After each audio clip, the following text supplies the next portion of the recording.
Good morning, everyone, and welcome to the Unitarian Universalist Church of Silver Spring. My name is Bonnie Gallion, and I am today's worship associate. My pronouns are she, her, hers. Welcome to everyone here in our sanctuary today, to all of those joining us virtually, and special welcome to those joining us for the first or second time today. If you are visiting with us, I hope you'll stay after the service for some coffee and conversation. Feel free after the service to find any of us, and we can tell you some more about how to connect here at UUCSS. Coping with anxiety about the sustainability of our planet can be tough. In today's service, where we honor those feelings and also rededicate ourselves to lives of active hope with gratitude and joy for the beauty and blessings of this planet we all call home. About halfway through today's service, children are invited to leave the sanctuary to go build fairy houses. Babies and children of all ages are always welcome here in the sanctuary for worship. But we do have a nursery for babies and children ages 6 months to 5 years who would prefer to spend the worship hour there. After the service, there will be activities for people of all ages to learn about the Chesapeake Bay Trust grant our congregation received, and how the role we can all play in healing our corner of the earth. Now it's time to greet one another. We will begin by greeting those on Zoom. Those in the sanctuary, we're going to turn to the camera on your right and wave to those who are joining us virtually.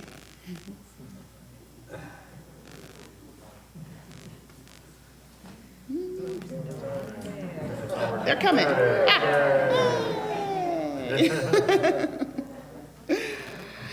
All right, now if you're joining us today by Zoom, it is your turn. Please turn your camera on and wave to those in the sanctuary so that we can see you.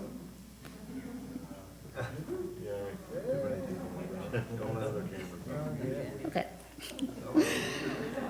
All right, well, those of you on Zoom can also greet each other in the chat while those of us here in person get up and greet our neighbors around the sanctuary. In a minute or two, the music will start, and that is our cue to go back to our seats and sing the opening hymn, number 201. Oops, sorry. Change of hymn, 163. 163. The words to the hymns will be on the screen.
evidence of the world breaking apart at coastlines, congressional hearings, and kitchen tables. Inside the quiet places of your heart and mine, there resides still the seeds, the longing to return to this knowing that we belong to each other, this earth, this life. To remember ourselves and all of our lost pieces, beloved in ways that cannot be undone. To dwell here in this healing, this hope, this wholeness is our practice of resistance. Even in rage, we refuse to relinquish gratitude or joy. Come, let us worship together. Those words of invocation were written by my colleague, the Reverend Gretchen Haley. I am Reverend Kristin Grassel Schmidt, the settled minister of this congregation. Good morning. It's good to see all of you here today. It's now time for us to light our flaming chalice, symbol of our free faith, and reaffirm our congregational commitment. I'd like to invite Linda Barrett forward to light our chalice. I invite the congregation to rise in body or spirit and join in saying the words on the screen. May this light warm our hearts with love and caring and guide us in the ways of truth. As we gather here for worship, we pledge ourselves to the endless search for truth, to the right of each to believe as mind, heart, and conscience dictate, to accept the responsibilities this freedom commands, and to implement our belief in the essential worth and dignity of every human being. Won't you please be seated as we join in singing our chalice lighting song.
Welcome to this Earth Day service, everyone.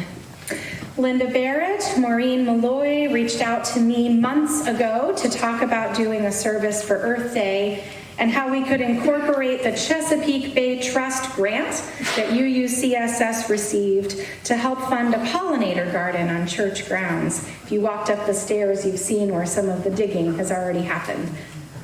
It was a conversation with them and Reverend Caitlin that led us to choose Active Hope as the theme for today's service. As you may know, Earth Day was first celebrated in 1970 as a way to honor the earth and educate people about the importance of preserving the environment.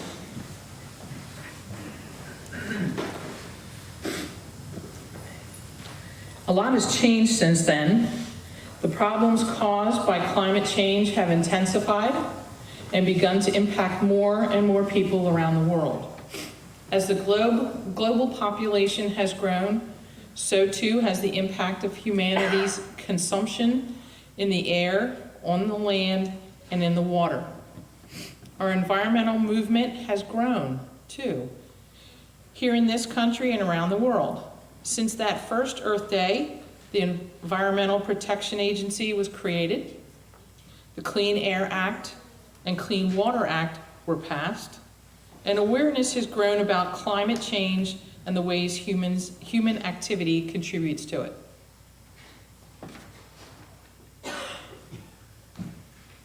There will always be more each of us can do to live in more sustainable ways. It's also true that until changes are made that reduce use of fossil fuels at national and global levels, the future of our species is uncertain.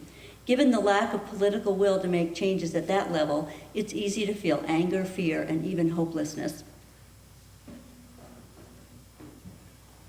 While action on an individual level can never be enough on its own, the power we do have to live with intention empowers our active hope in a world where it's all too easy to fall into despair.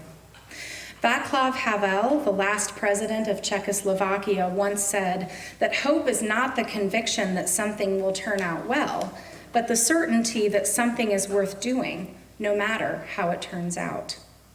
In the same vein, I'm reminded of an old story about A.J. Moost, a clergyman and activist in the labor movement. He had drawn media attention for protesting outside the White House, and a reporter asked him if he really thought he would change the policies of the country by standing outside the White House all alone at night with a candle.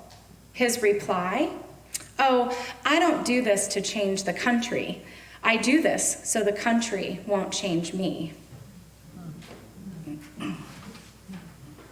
Today, we celebrate this planet that created and sustains us.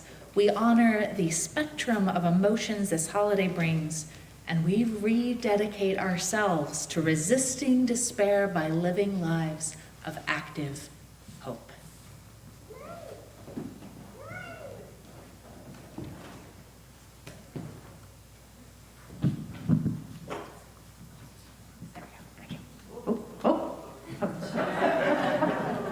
I'm not that short. Come on. There we go. All right. So, as you can see, we have the Wonder Box today. Do I have a volunteer willing to lift the lid on the Wonder Box and see what's inside there? I see someone coming. You two can work together. So, what's in here? What's in the Wonder Box today? What do you see? What is this? Oh, garden gnome. A gnome. That's right. All right. I'm going to put that right there so everyone can see it. You want to lift it up high so everyone can see it? Show the note to gentle. All right, thank you guys. But thanks for your help. So, I don't know that it happened this way, but I do know that it's true. That long ago and far away, or maybe recently and quite nearby, there was a gnome named Basil.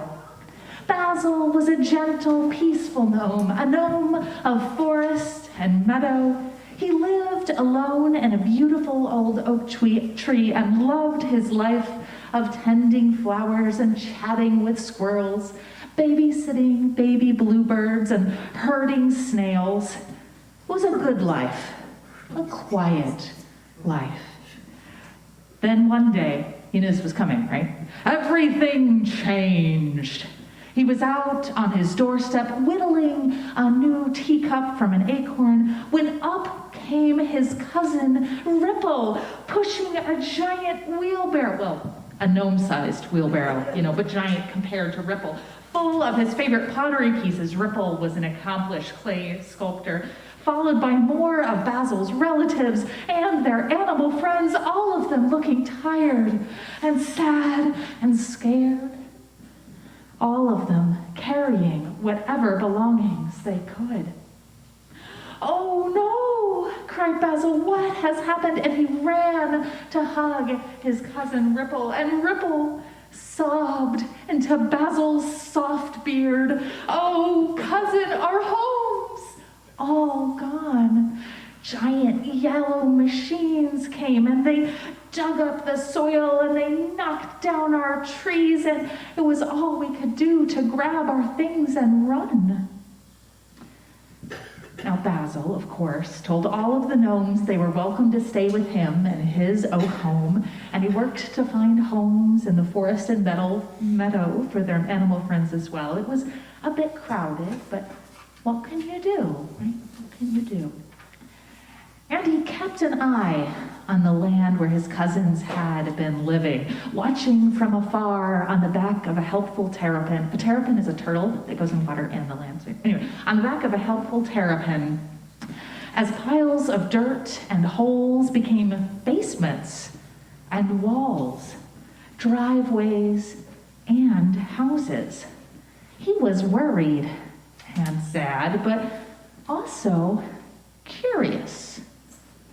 Right? He kept an eye on the houses as lights began to turn on, as big trucks came and emptied out lots of big cardboard boxes into them, as swing sets and bicycles began to appear. And he definitely paid attention when the human children who lived in these houses began to venture in the direction of his meadow and forest What if they brought more machines? He worried. What if they trampled and toppled and otherwise destroyed his carefully tended home? What could one small gnome do? He sat in his crowded oak home, or tried to sit, I should say, because like Ripple's sculpture was everywhere. So actually he just sort of leaned against a wall, and he thought, and he thought, and he thought. And when he stood up to make himself some dandelion tea and tripped over one of Ripple's sculptures, he had a brilliant idea. Ripple, he said, what if we turned this meadow and forest into a sculpture garden for your clay art? Shared the joy. Ripple wasn't sure about this idea, but he loved his cousin. He trusted his cousin. And so as the children began to play around the edges of the meadow and forest, they began to find things. There, under the graceful curl of a fern, a tiny clay sculpture of a rabbit. There, in the crook of a redbud's branch, a little clay bluebird. There, in the shadow of a moss-covered boulder, a life-size statue of Basil himself, which, not gonna lie, our gnome friend was particularly glad to have out of the house. The children started to see the woods and the meadow as a place of wonder, of beauty, of magic. Instead of destroying, they carefully built things. Little houses, which Basil's relatives gratefully and cheerfully moved into. Flower gardens behind their own houses, where butterflies and bees and birds frolicked. Pathways and forts for themselves in the forest. Their own pieces of art to brighten even the gloomiest of days. And they dragged their adults to see what they had found, what they had made. Basil's life wasn't so quiet anymore. But as his woods and meadows shifted from a quiet, peaceful retreat into a place of play and art, and eventually into a protected nature preserve, because I like a happy ending, don't you? He found so much to love, all the same.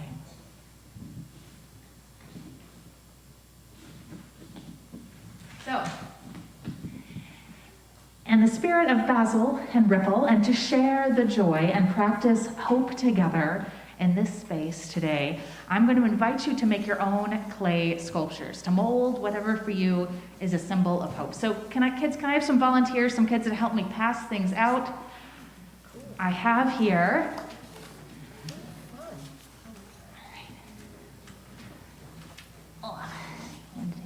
Let's see, I've got a big heavy basket, so I have 4 baskets here. So this is colorful air dry clay. So we're gonna pass this out, and I invite you to open these packets up. And this kind of clay, just so you know, takes a little more. Do you wanna start getting that out to everybody? Just make sure everybody gets a little cup.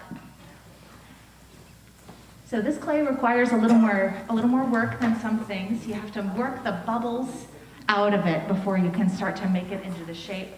But as we move into this time of prayer or meditation, into the rest of the service, I invite you to move this clay between your hands, work out the air bubbles, start to work it. If you like, you can exchange colors with other people near you to have more colors to work with. And as we work on this process, Michael is going to teach us a song. Michael. Right? I like that. Ooh, yeah. That's how I feel about it.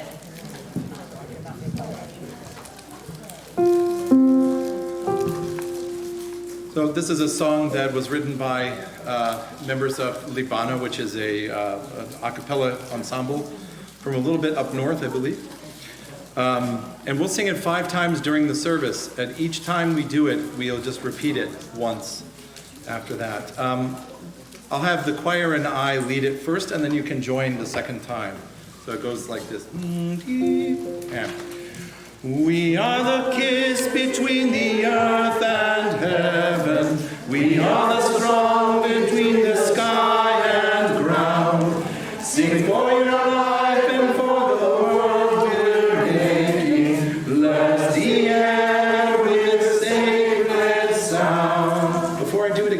have the slide up with the words of that? There we go. Excellent. Oh, thank you, Charlotte, for the materials there from. All right, 2 more times. Here we go. And go. We are the kiss between the earth and heaven. We are the song between the sky and ground. Sing for your life and for the world we're making. Bless the air with sacred sound. Again. Sing, we are the kiss between the earth and heaven. We are the song between the sky and ground. Sing for your life and for the world we're making. Bless the air with sacred sound. We'll revisit that eventually.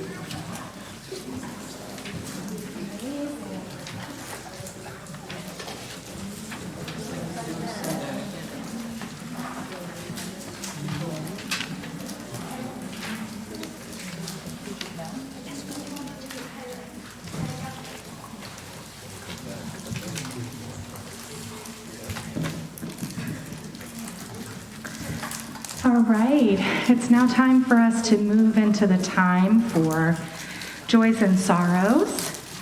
I invite anyone who has something precious to share to come forward and make a line. You will step forward and you can speak into the microphone. Just please be sure to speak clearly and to say your name so that we know who you are. And after each person shares, I invite the whole congregation to join in saying, "In every joy and sorrow, we are held in love beyond belief."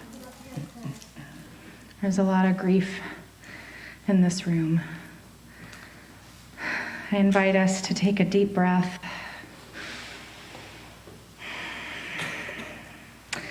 And as we breathe in and as we breathe out, and as we sense our connection with all that is and all that ever has been, let us enter into a time of quiet together. Grateful for the sounds of life all around us, grateful for the beating of our hearts inside of us. If you have suffered a deep loss in the last year, I invite you to rise or to raise your hand during the silence so that our congregation can bear witness to your grief. Let us now enter into a moment of quiet together.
I invite you now into a time of shared prayer with These words by Reverend Laura Horton Ludwig.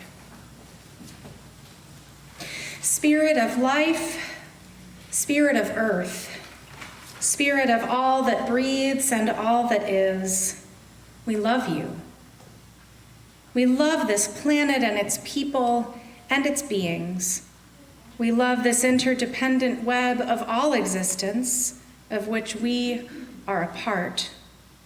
We love it all, and we want it all to be well and blessed and healthy.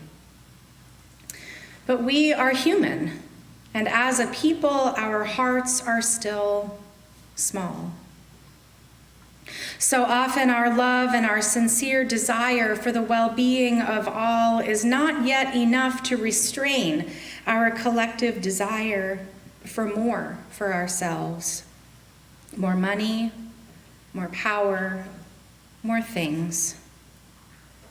So often we act in the service of that desire for more in ways that harm our fellow humans and the countless beings with whom we share this earth. And so often, even when we would do otherwise, we feel powerless.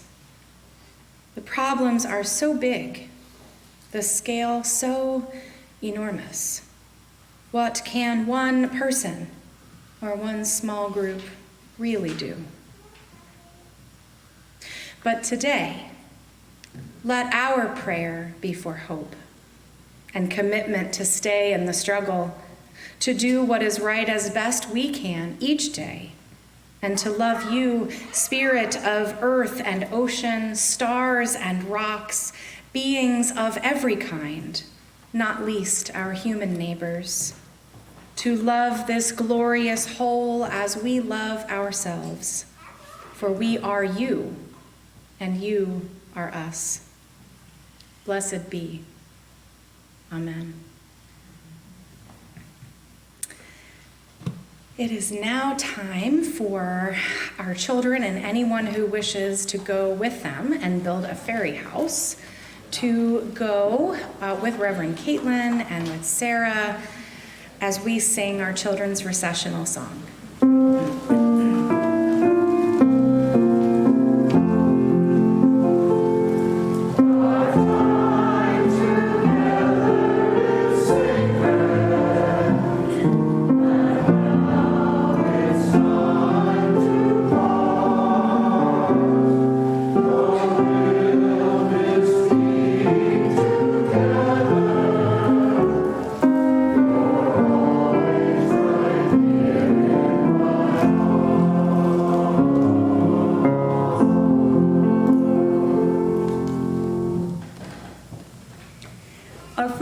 Today was written by Yotam Marom, a community organizer in New York City who founded the Wildfire Project, a training organization for grassroots racial justice, climate change, and peace organizations.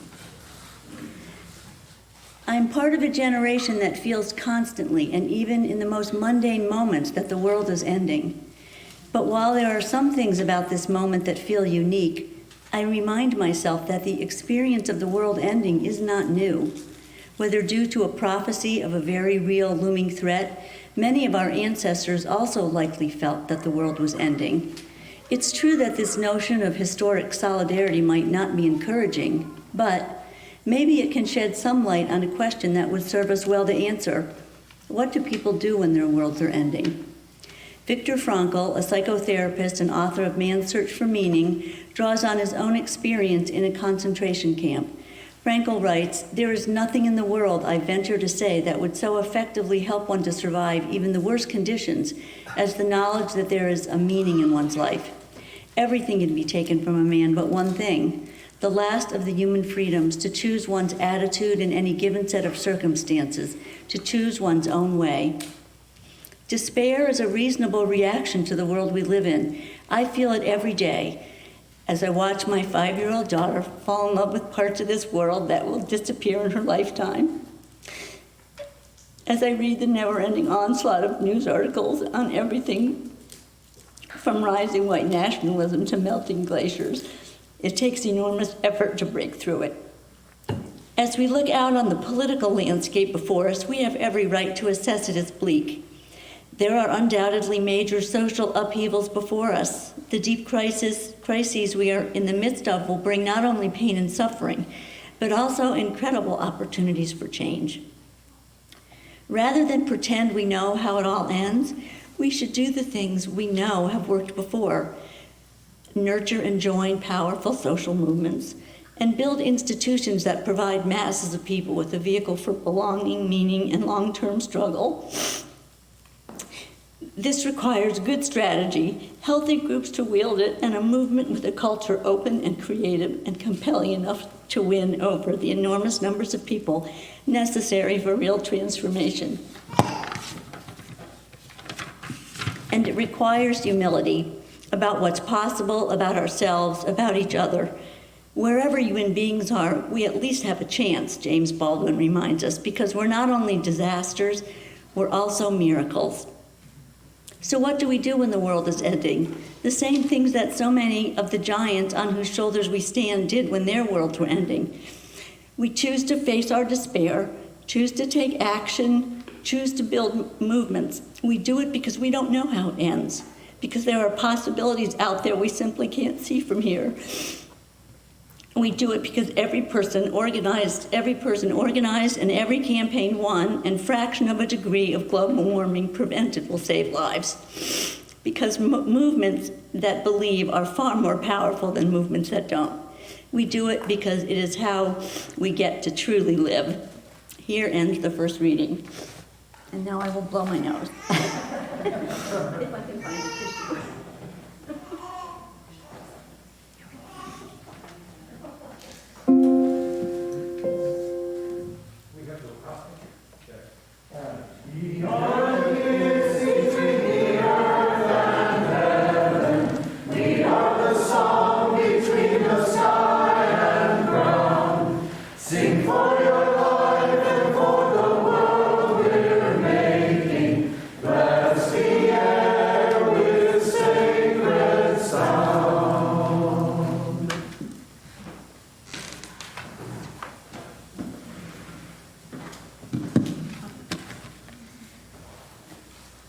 Our second reading is from the book Audacity to Hope by Reverend Jeremiah Wright, Pastor Emeritus of Trinity United Church of Christ in Chicago and former seminary professor.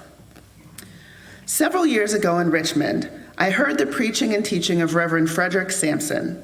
In one of his lectures, Dr. Sampson spoke of a painting I remembered. The painting's title is Hope.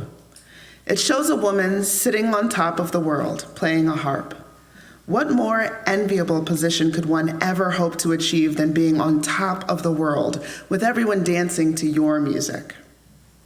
As you look closer, the illusion of power gives way to the reality of pain.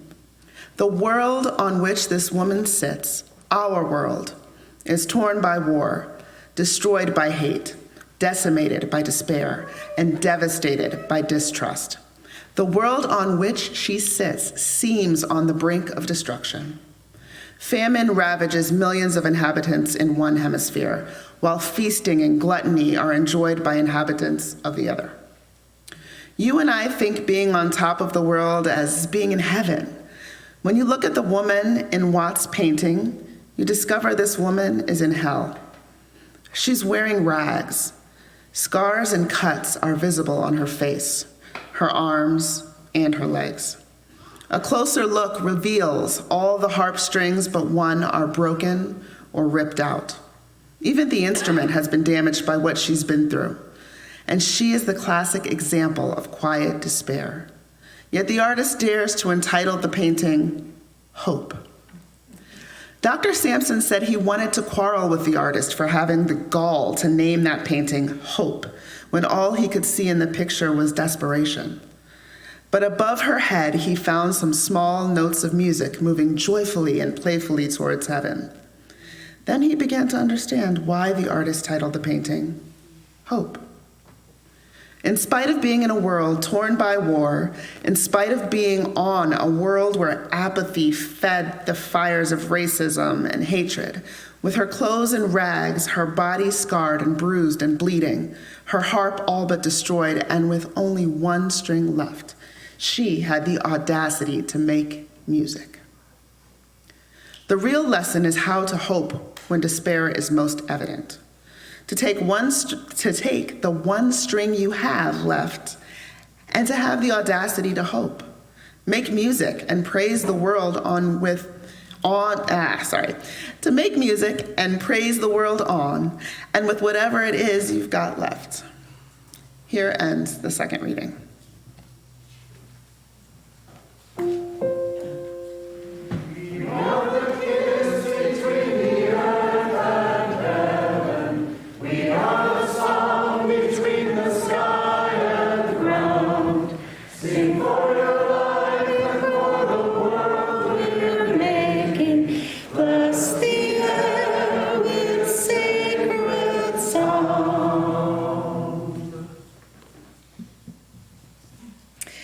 Our third reading today is from the book Active Hope by Joanna Macy and Chris Johnstone.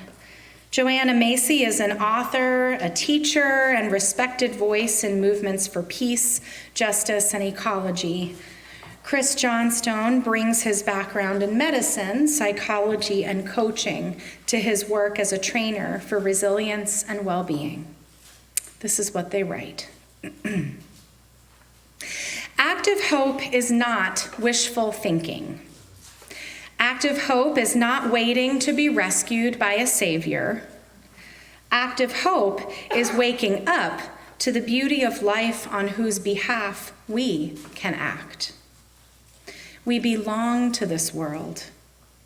The web of life is calling us forth at this time. We've come a long way and are here to play our part. With active hope, we realize that there are adventures in store, strengths to discover, and comrades to link arms with. Active hope is a readiness to discover the strengths in ourselves and in others, a readiness to discover the reasons for hope and the occasions for love, a readiness to discover the size and strength of our hearts, our quickness of mind, our steadiness of purpose, our own authority, our love for life, the liveliness of our curiosity, the unsuspected deep well of patience and diligence, the keenness of our senses, and our capacity to lead. None of these can be discovered in an armchair or without risk. Here ends the third reading. So in 2021, members of our congregation made pledges to the earth during the Earth Day service that lay leaders led that year. And these were things that they were committed to do all year long, to live more sustainably, to help the planet. And some of those pledges included things like using less plastic, taking up composting, eating less meat, adding wind and solar power to their home's energy, and planting native plants as part of a pollinator garden, just like UUCSS is doing here on our campus very soon. Today, I'd like to invite all of us to think about making a pledge, but not quite in this way. There will always be room for us to improve the way each of us lives more gently on the earth.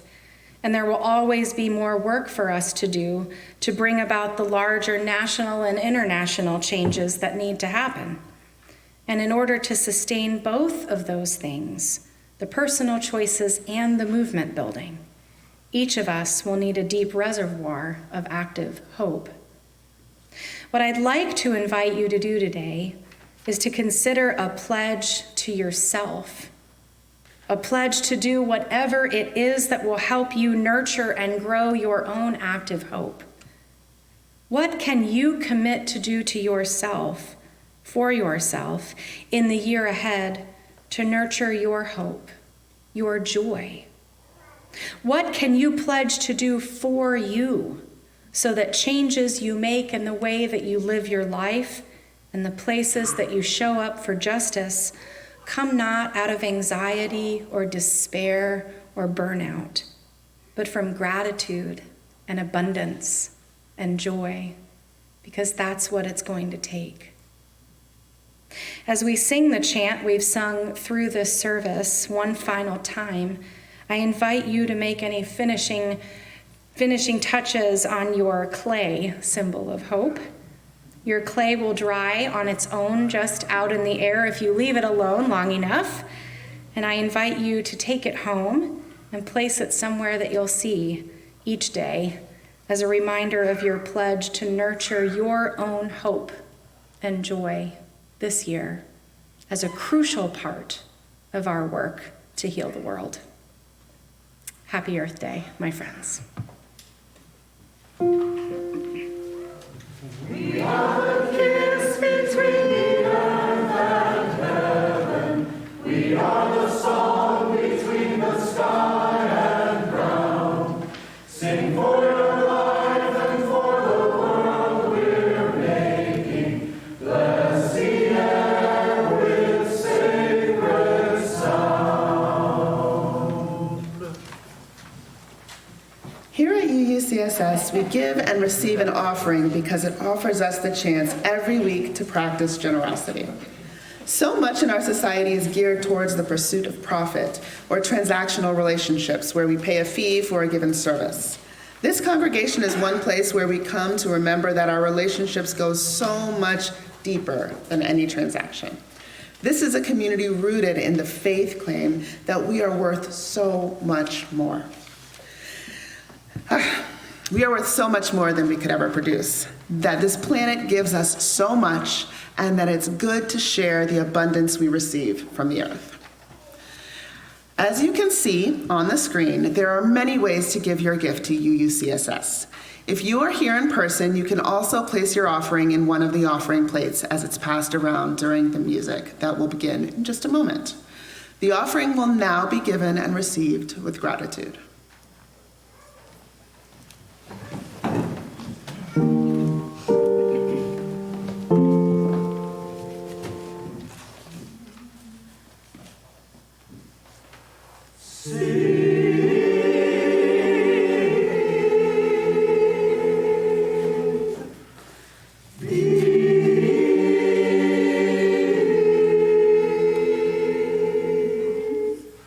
Live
Through darkness and pain and strife, I'll sing of thee. I'll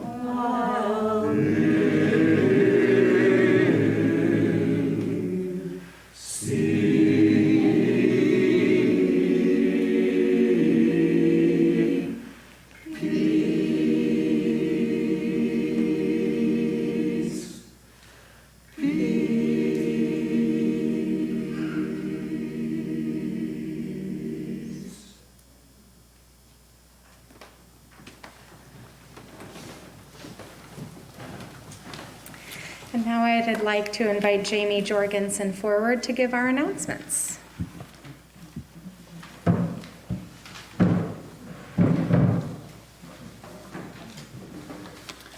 Good morning. My name is Jamie Jorgensen, and I'm a member of the board. My pronouns are he, him. Our church is not only the organization that puts together these services, we are a vibrant community of volunteers and staff, a member of the Unitarian Universalist Association, and a part of the global UU denomination. Today we have 4 announcements. Green Sanctuary, bring your coffee outside, enjoy an Earth Day cupcake, and join the festivities immediately after today's service. Learn more about earth-friendly cleaning products, composting, and how to attract wildlife to your yard. Meet our 13 newly planted shade trees and get an update on the pollinator garden and other native plantings on the grounds. 2 compost bins will be raffled off. Our second announcement is about Sunday support. The team that organizes logistical support for our Sunday services. A key member of our Sunday support team was injured last week, which means we need others to help out. If you're new to the congregation, or if you're interested in helping out in an easy, simple way, these are the roles for you. Sunday support volunteers greet people as they come into the sanctuary, pass around the offering baskets, count how many people attend each Sunday, and a few other similar tasks. We especially need volunteers to help out on April 30th. But there are plenty of opportunities to volunteer on other Sundays as well. To learn more or sign up to help out on an upcoming Sunday, email sundaysupport@uucss.org. Third, are you interested in learning how UUCSS can become fully inclusive and affirming to the breadth of gender diversity? If so, please let Reverend Kristin know. She's recruiting a task force to take an online trans inclusion in congregations class together, and then work on how to bring that learning to the whole congregation. Kind of like the 8th Principal Task Force did last year, for those who remember that. Reverend Kristin is beginning to recruit the task force now, but the group won't take the class or begin meeting until the fall. If you're interested, please email Reverend Kristin at minister@uucss.org. And thanks for that. And finally, our 4th and final announcement is about the church cleanup on Saturday, April 29th. Join us outside at church from 10 a.m. to 12 p.m. for a morning of yard work and friendly conversation. We've got weeding, mulching, and watering to be done this month. Everyone is invited to bring a side dish or dessert to share so we can enjoy a yummy lunch after all of our hard work. Thank you.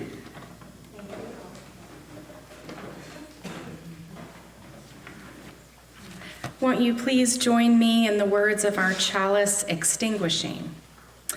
Carry the flame of peace and love until we meet again. And now I invite you to rise in body or spirit for our closing hymn. I think this is a favorite of this congregation, number 1064, Blue Boat Home. It's in the Teal Songbook, but the words will be on the screen.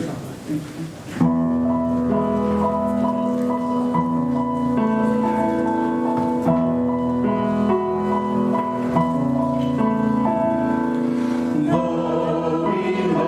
me, I feel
this place as wild violets in the cracks of concrete.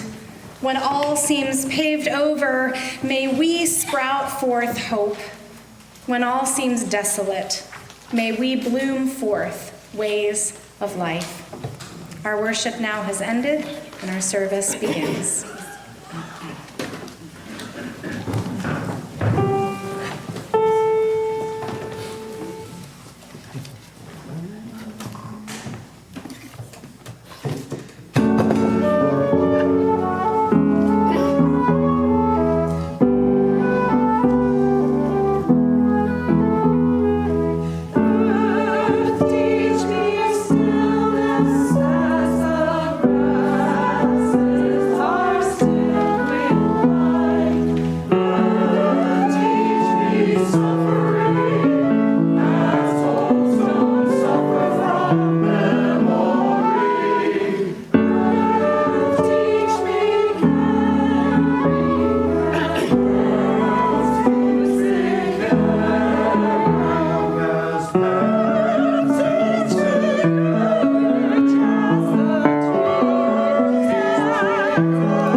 Thanks, choir. We'll see you on Thursday. Okay, see you on Thursday. Huh? There's some things that were off, but I don't. My only thing I can do is give one. I feel like you doubled the pace right in the middle. I think you sped us up in the middle. Well, it's a little bit of. You were dragging. I was just trying to give. I was beating larger to make the downbeat more obvious.